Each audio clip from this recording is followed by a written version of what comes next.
नमस्कार, स्वागत है आप सभी का। दूरदर्शन समाचार आप देख रहे हैं और देश दुनिया की ताज़ा तरीन खबरों को लेकर हाजिर हूं मैं कृतिका। तो देश दुनिया की तमाम खबरों की बात करेंगे, लेकिन सबसे पहले नजर डाल लेते हैं सुबह की कुछ खास और अहम सुर्खियों पर। एनडीए संसदीय बोर्ड की बैठक आज, सरकार बनाने का दावा पेश कर सकते हैं नरेंद्र मोदी।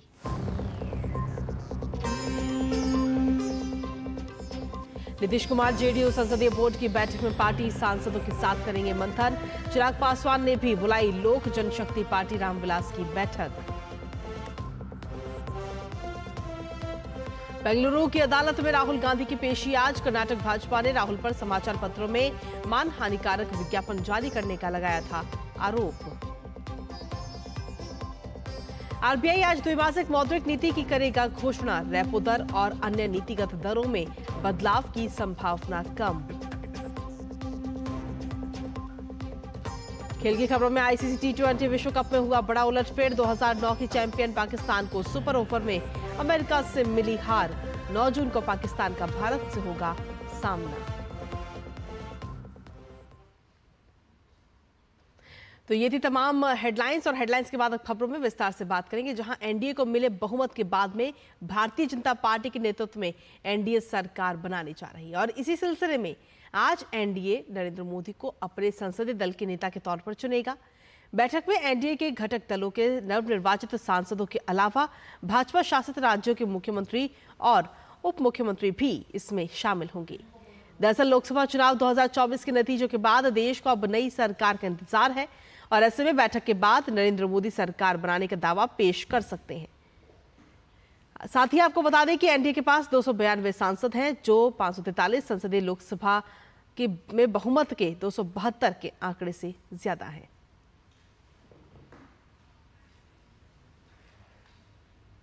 और वहीं नरेंद्र मोदी को मिलने वाली बधाइयों का सिलसिला भी लगातार जारी है। इजराइल के प्रधानमंत्री बेंजामिन नेतन्याहू ने फोन करके नरेंद्र मोदी को फिर से नवनिर्वाचित होने पर बधाई दी है।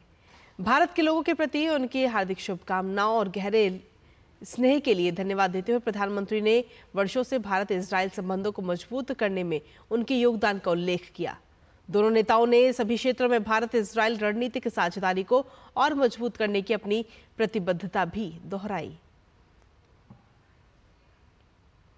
वहीं आर्मेनिया के प्रधानमंत्री निकोल पशिनियन ने भी प्रधानमंत्री नरेंद्र मोदी को फोन कर तीसरी बार प्रधानमंत्री बनने की बधाई दी है।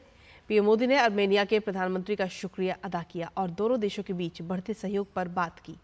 इसके साथ ही दोनों देशों के प्रधानमंत्रियों ने द्विपक्षीय संबंधों को और मजबूत करने के प्रति अपनी प्रतिबद्धता दोहराई।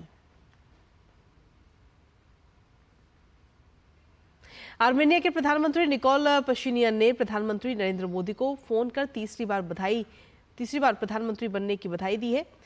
पीएम मोदी ने आर्मेनिया के प्रधानमंत्री का शुक्रिया अदा किया और दोनों देशों के बीच बढ़ते सहयोग पर बात की। इसके साथ ही दोनों देशों के प्रधानमंत्रियों ने द्विपक्षीय संबंधों को और मजबूत करने के लिए अपनी प्रतिबद्धता दोहराई।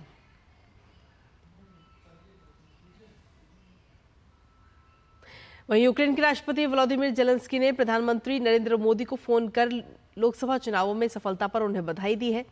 पीएम मोदी ने राष्ट्रपति जेलेंस्की को धन्यवाद देते हुए यूक्रेन के साथ साझेदारी को और मजबूत करने की भारत की प्रतिबद्धता दोहराई।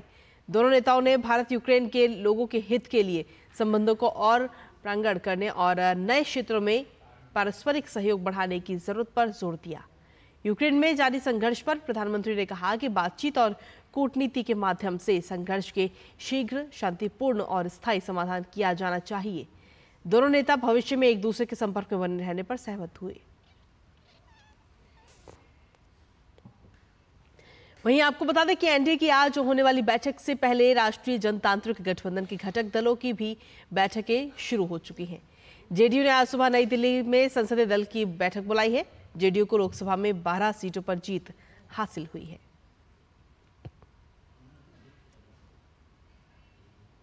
और वहीं एनडीए गठबंधन का अहम हिस्सा लोक जनशक्ति पार्टी रामविलास पासवान पार्टी के संसदीय दल की बैठक भी आज सुबह होगी। और इस बैठक में चिराग पासवान अपने सांसदों के साथ आगे की रणनीति पर चर्चा करेंगे।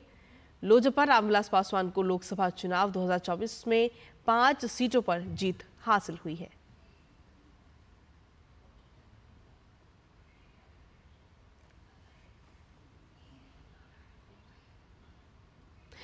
चिराग पासवान की पार्टी लोक जनशक्ति पार्टी रामविलास ने लोकसभा चुनाव में बिहार में 5 सीटों पर चुनाव लड़ा और 5 ही सीटें जीती हैं। एनडीए की सरकार गठन पर उन्होंने कहा कि वो प्रधानमंत्री नरेंद्र मोदी को तीसरी बार प्रधानमंत्री बनते देखना चाहते हैं। चिराग पासवान ने कहा कि उन्हें जो भी जिम्मेदारी मंत्रिमंडल में दी जाएगी उसका वो निर्वहन करेंगे। हमारे साथ चिराग पासवान जो लोक जनशक्ति रामविलास के राष्ट्रीय अध्यक्ष हैं वो हैं। आज रामविलास पासवान जी नहीं है, लेकिन ये चुनकर आए हैं। पिताजी की अनुपस्थिति में कैसे इन्होंने चुनाव लड़ा, ये संस्मरण हम जानना चाहेंगे।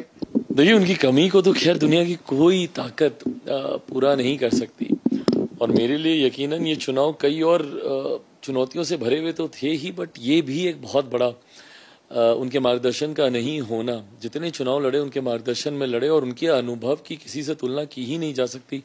जो एक लंबा लगभग 5 दशक से ज्यादा का सक्रिय राजनीति में रहने का उनका एक अपना अनुभव है। तो ऐसे में जहां एक तरफ उनकी कमी महसूस होती थी, वहीं उन्हीं की सीट से मैं चुनाव लड़ रहा था। बहुत बड़ी जिम्मेदारी है ये मेरे कंधों के ऊपर। नरेंद्र मोदी अक्सर भारतीय जनता पार्टी की जो पार्लियामेंट्री पार्टी की मीटिंग होती थी उसमें भी आपका जिक्र किया करते थे। जो ऑफ द रिकॉर्ड बातें होती थी तो वो अपने सांसदों को कहते थे कि चिराग की तरह बनो, चिराग की तरह होमवर्क करके संसद में आओ। और जब हाजीपुर प्रधानमंत्री गए तो उन्होंने मुक्त कंठ से आपकी प्रशंसा की। कैसा लगा चिराग पासवान को चुनाव बीच महासमर में? आपके जो राजनीतिक हम कह सकते हैं कि आप जिनको अपना गुरु मानते हैं, आप जिनके हनुमान हैं, बहुत बड़ी बात है भाई। देश का प्रधानमंत्री एक सांसद को इतना नोटिस करता है, ये मेरे लिए एक बहुत बड़ी बात है। और मुझे खुद नहीं पता था, और उस दिन बोलते हुए उन्होंने ये बात बोली कि शायद चिराग को भी नहीं पता होगा कि कैबिनेट की बैठक में मैंने एक दिन इस बात को कहा कि चिराग जितनी गंभीरता से अपने संसदीय जीवन को लेता है, सदन में ज्यादा से ज्यादा समय रहना, और वो बात सही भी है। आप 2014 से 2019 पार्लियामेंट से रिकॉर्ड निकाल कर देखिए, 100% उपस्थिति मेरी रही है, 100% अटेंडेंस मेरा रहा। आज 5 सीटें आपने जीत करके प्रधानमंत्री जी को दिया है। क्या लगता है कि आने वाले दिनों में जो जिम्मेदारियां हैं, चुनौतियां हैं, वो बढ़ेंगी? कैसे आप बिहार की सेवा करेंगे, देश की सेवा करेंगे? देखिए, ये बड़ी जिम्मेदारी है। बिहार की जनता ने बिहार फर्स्ट, बिहारी फर्स्ट पे विश्वास रखते हुए 5 के 5 हम लोग के उम्मीदवार, न सिर्फ इनकी जीत से हम लोग उत्साहित हैं, बल्कि एनडीए का प्रदर्शन बिहार में जिस तरीके से रहा है, क्योंकि बिहार में कई ऐसे विपक्षी दल थे जो बड़े बड़े दावे, बड़ी बड़ी बातें करते थे। ये एक बड़ी जिम्मेदारी है उनके विश्वास पर आने वाले 5 सालों में खरा उतरने की। और ये उम्मीद ही नहीं, पूरा विश्वास मैं बिहार की जनता को दिलाता हूं कि ना सिर्फ मेरे जीते हुए 5 सांसद, बल्कि पूरा एनडीए गठबंधन, हम लोग प्रतिबद्ध हैं बिहार को विकसित देश, विकसित राज्य बनाने के संकल्प को लेकर, बिहार को फर्स्ट, बिहारियों को फर्स्ट बनाने को लेकर, और उसी सोच को धरातल पर उतारने में अगले 5 साल हम लोग लगाएंगे। शुक्रिया चिराग पासवान, जिन्हें प्रधानमंत्री नरेंद्र मोदी में बेहद आस्था है, और ये कहते हैं कि प्रधानमंत्री ने जिस तरीके से हाजीपुर की जनसभा में मेरी तारीफ की, मैं समझ भी नहीं पा रहा था कि वो इतने दिनों से रीड कर रहे थे, इस तरीके से रीड कर रहे थे, और तमाम जो भी जिम्मेदारी वो देंगे इसके लिए चिराग बिल्कुल तैयार है। कैमरामैन मनमोहन के साथ राजेश राज, डीडी न्यूज, दिल्ली। और वहीं अजमेर से भागीरथ चौधरी ने तीसरी बार मोदी सरकार की जीत पर कहा कि डबल इंजन की सरकार बन रही है, और क्या कुछ कहा है उन्होंने, आइए सुनते हैं। नवनिर्वाचित सांसद भागीरथ चौधरी हमारे साथ मौजूद हैं, हम उनसे बात करेंगे। सर, आप सबसे पहले तो आपको बधाई, और अभी आप जीत करके आए हैं, क्या लगता है अजमेर में क्या कुछ बदलाव देखने को मिलेंगे? सबसे पहले तो ये बताएं। देखिए, जो मैं तो कह रहा हूँ, हमारी राजस्थान सरकार, भजनलाल जी की सरकार ने सिर्फ 100 दिन का समय मिला, उन्होंने ऐतिहासिक फैसले लिए हैं। ERCP लागू करी उन्होंने, किसानों को 2000 रुपये किसान सम्मान निधि बढ़ाई, उन्होंने डीजल पेट्रोल की वेट बढ़ाया, उन्होंने गैस सिलेंडर 450 रुपये किया, नौजवानों के साथ नाइंसाफी करी थी 5 साल गहलोत जी की सरकार ने, उनका भविष्य अंधकार में कर दिया, पेपर लीक की वजह से उनका पुख्ता इंतजाम किया, और जो भी दोषी थे उनको जेल में डाले। बाकी कुछ बचे हुए जो बड़ी बड़ी मछलियाँ, वो भी अंदर जाने वाली है। और हमारे यहाँ डबल इंजन की सरकार, मोदी जी प्रधानमंत्री बन रहे हैं, और यहाँ सरकार है, जितने भी बचे हुए काम है वो सारे काम करें। 25 में से 11 सीटें आप लोग हार गए हैं, क्या लगता है कहाँ कमी रहेगी, कहाँ चूक होगी? विपक्ष वालों ने झूठे भ्रम फैलाए। पहले और दूसरे चरण में उन्होंने कहा मोदी जी संविधान में बदलाव करेंगे, संविधान को बदल देंगे, झूठे उन्होंने आरक्षण को खत्म कर देंगे, जबकि मैं कहूँ मोदी जी है तब तक आरक्षण में कोई हिलाने वाला नहीं है।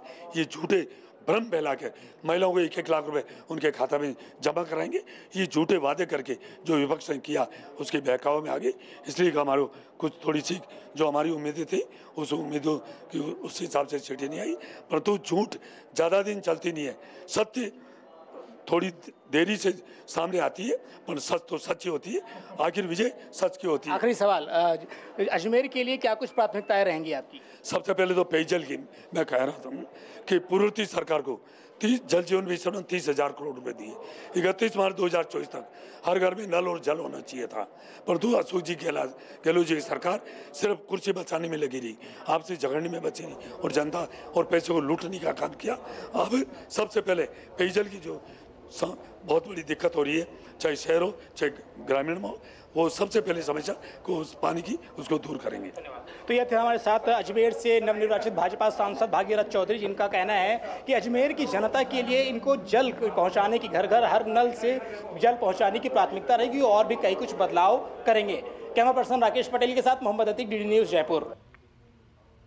और वहीं कांग्रेस नेता राहुल गांधी आज बेंगलुरु की एक अदालत में मानहानि के मामले में पेश होंगे। कर्नाटक भाजपा ने राहुल गांधी पर समाचार पत्रों में मानहानिकारक विज्ञापन जारी करने का आरोप लगाया था। हालांकि अदालत ने इस मामले में 1 जून को सिद्धार्थ मैया और शिव कुमार को जमानत दे दी थी।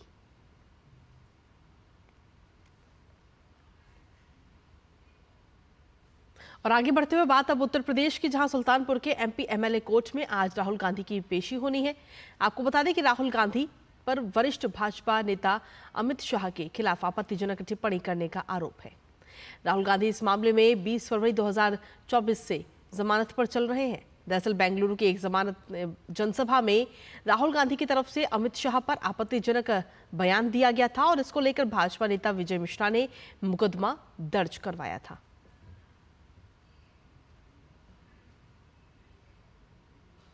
वहीं उत्तर प्रदेश के मुख्यमंत्री योगी आदित्यनाथ ने लखनऊ स्थित अपने आवास पर एक उच्च स्तरीय बैठक में प्रदेश में जारी जनहित की परियोजनाओं की स्थिति की समीक्षा की है। मुख्यमंत्री योगी आदित्यनाथ ने तमाम मुद्दों पर तत्काल कदम उठाने को लेकर निर्देश दिए और उन्होंने कहा कि जिन विभागों में रिक्तियां हैं और नियुक्तियां की जानी है, वहां से तत्काल आवेदन चयन आयोगों को भेजा जाए और चयन प्रक्रिया की समय सीमा तय की जाए। उन्होंने जीएसटी संग्रह के प्रयासों को तेज करने की आवश्यकता पर भी बल दिया। बैठक में आगामी बरसात के मौसम को देखते हुए जलभराव से बचाव की व्यवस्था पर भी बात की गई। इसके साथ ही बरसात में फैलने वाले रोगों को लेकर तैयारी करने के भी निर्देश दिए गए। बैठक में कमिश्नरी स्तर पर महिला संरक्षण गृह को एक्टिव कराने की भी बात की गई। बैठक में माध्यमिक विद्यालयों के कायाकल्प को तेज करने का निर्णय लिया गया। साथ ही उन्होंने तेज गर्मी के मौसम में अनावश्यक बिजली कटौती न करने और लोगों को पेयजल की समस्या न हो, इसको लेकर भी बातचीत की है।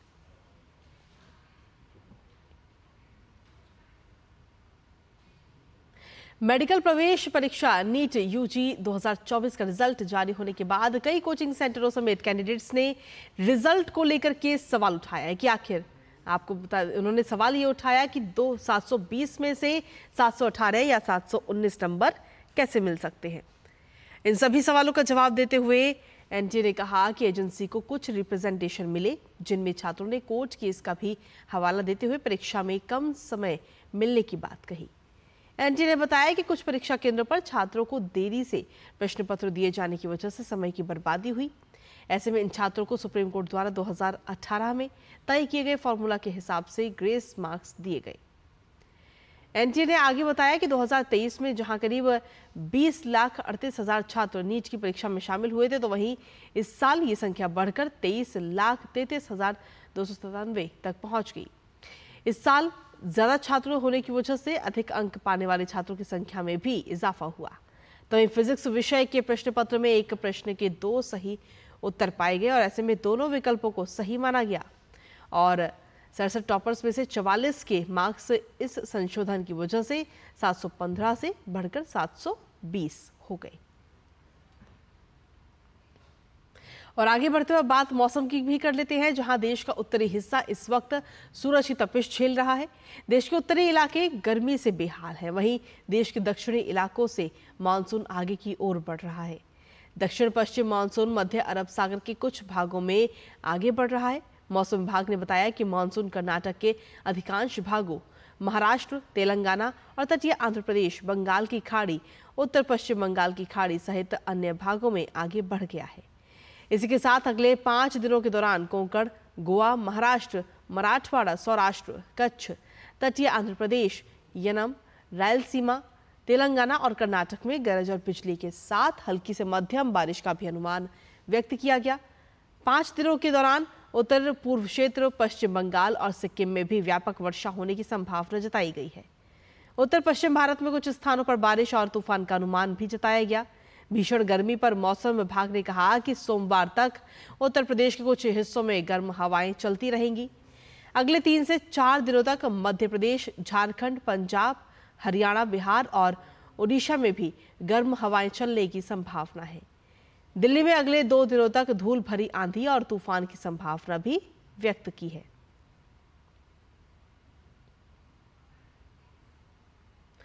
भारतीय रिजर्व बैंक के गवर्नर शक्तिकांत दास आज द्विमासिक मौद्रिक नीति की घोषणा करेंगे। विशेषज्ञों का मानना यह है कि आर्थिक वृद्धि में तेजी आ रही है और ऐसे में एमपीसी नीतिगत दर में कटौती से बच सकती है। अन्य नीतिगत दरों में बदलाव की संभावना भी कम ही है। साथ ही आपको बता दें कि आरबीआई ने फरवरी 2023 से रेपो रेट को अब तक 6.5% पर ही यथावत रखा है। लगातार 7 बार से इसमें कोई बदलाव नहीं किया गया। और वहीं धान की खेती के महत्व को बढ़ाने को लेकर के देश में पहली बार आज से 2 दिवसीय विश्व चावल शिखर सम्मेलन का आयोजन किया जा रहा है। ये कार्यक्रम अंतर्राष्ट्रीय वस्तु संगठन और तेलंगाना सरकार के संयुक्त तत्वावधान में हैदराबाद में आयोजित किया जा रहा है। इस सम्मेलन में तकरीबन 30 देशों के चावल निर्यातकों और आयातकों के प्रतिनिधियों के साथ साथ भारतीय सहयोगियों के प्रतिनिधि, तेलंगाना राज्य के अधिकारी, वैज्ञानिक और किसान भी हिस्सा लेंगे। ये पहली बार है जब भारत वैश्विक चावल शिखर सम्मेलन की मेजबानी कर रहा है। चावल उत्पादन में टॉप पर रहने वाले तेलंगाना को इसके प्लेटफॉर्म के रूप में चुना गया है। सम्मेलन में धान की पैदावार बढ़ाने के उपयोगों पर चर्चा की जाएगी। साथ ही धान की खेती के लिए तकनीकी सहायता, खाद्य सुरक्षा, इसकी मार्केटिंग, वैश्वीकरण तथा विश्व में चावल की बढ़ती खपत को देखते हुए निर्यात बढ़ाने के लिए प्रोत्साहित भी किया जाएगा।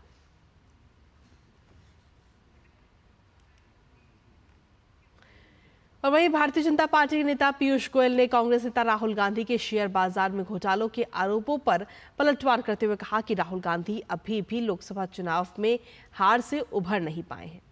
उन्होंने कहा कि राहुल गांधी बाजार के निवेशकों को गुमराह करने की साजिश कर रहे हैं। आज भारत 5वीं सबसे बड़ी अर्थव्यवस्था बन गया है। और क्या कुछ कहा पीयूष गोयल ने, आपको सुनवाते हैं। लोकसभा चुनाव में विपक्ष की हार की हताशा से अभी तक शायद राहुल गांधी जी उभरे नहीं है। अब वो मार्केट के इन्वेस्टर्स को भी गुमराह करने की साजिश रच रहे हैं। आज भारत दुनिया की 5वीं सबसे बड़ी अर्थव्यवस्था बन गई है। प्रधानमंत्री नरेंद्र मोदी जी ने देश को आश्वस्त किया है कि इस टर्म में देश विश्व की 3री सबसे बड़ी अर्थव्यवस्था बनने जा रही है। इसके साथ ही भारतीय जनता पार्टी के नेता पीयूष गोयल ने आगे कहा कि मोदी सरकार के पिछले 10 सालों में पहली बार हमारा मार्केट कैप $5 ट्रिलियन से ज्यादा हो गया है। आज भारत का इक्विटी बाजार दुनिया की शीर्ष 5 अर्थव्यवस्थाओं के मार्केट कैप में प्रवेश कर चुका है।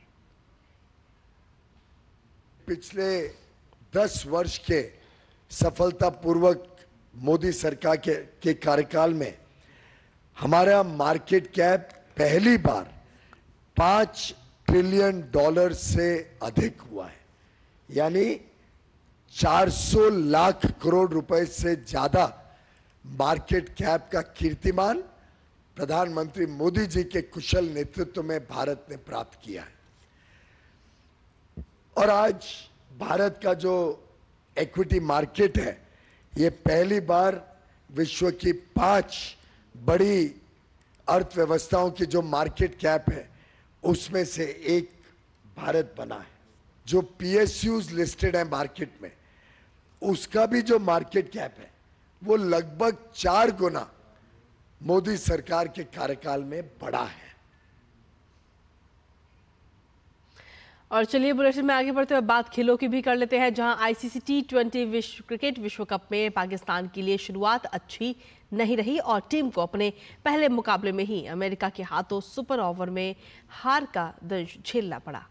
ये इस विश्व कप का पहला बड़ा उलटफेर भी रहा। मैच में अमेरिका ने टॉस जीता और पहले गेंदबाजी करने का फैसला किया। पाकिस्तान ने 20 ओवर में 7 विकेट के नुकसान पर 159 रन बनाए थे। जवाब में अमेरिका ने भी निर्धारित ओवर में 3 विकेट खोकर 159 रन बनाए और इसके बाद सुपर ओवर में अमेरिका ने पाकिस्तान को मात दी। टूर्नामेंट में अमेरिका की ये दूसरी जीत है। इससे पहले मेजबान टीम ने कनाडा को 7 विकेट से हराया था। आईसीसी T20 क्रिकेट विश्व कप में गुरुवार को बारबाडोस में खेले गए मुकाबले में स्कॉटलैंड ने नामीबिया की टीम को 5 विकेट से हरा दिया।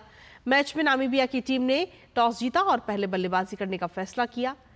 नामीबिया ने 9 विकेट पर 155 रन का स्कोर किया। नामीबिया की ओर से कप्तान जेरहार्ड ने 52 रनों की पारी खेली। 156 रनों के लक्ष्य को स्कॉटलैंड की टीम ने 18.3 ओवर में 5 विकेट खोकर 157 रन बनाकर हासिल कर लिया। स्कॉटलैंड की ओर से कप्तान रिची वेलिंगटन ने नाबाद 47 रनों की पारी खेली। और वहीं आईसीसी T20 विश्व कप में आज शाम ग्रुप ए के मुकाबले में कनाडा का सामना आयरलैंड की टीम से होगा। कनाडा और आयरलैंड दोनों ही टीमों को अपने पहले मुकाबले में हार का मुंह देखना पड़ा और ऐसे में दोनों की कोशिश इस मुकाबले को जीतने की रहेगी। कनाडा को अपने पहले मैच में अमेरिका से हार मिली थी, जबकि वहीं आयरलैंड को भारत ने शिकस्त दी थी। कनाडा और आयरलैंड के बीच T20 क्रिकेट में अब तक 4 मुकाबले खेले गए हैं। 2 मैच में कनाडा को जीत मिली है और 2 मैच आयरलैंड ने अपने नाम किए हैं।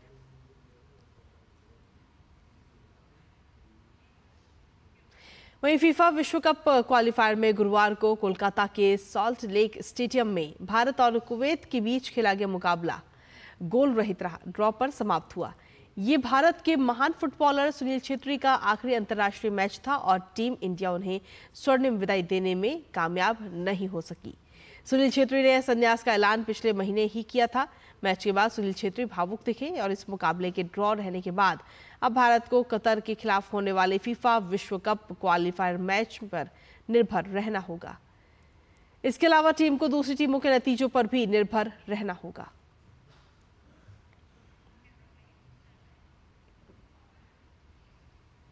और इसी के साथ फिलहाल मेरे साथ इस बुलेटिन में इतना ही। ब्रेक के उस पार देखिए हमारा खास कार्यक्रम नया सवेरा मेरे और सहयोगी गौरव श्रीवास्तव के साथ।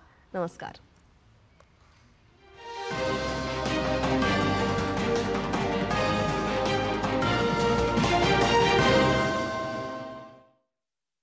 आपका बेटा किसी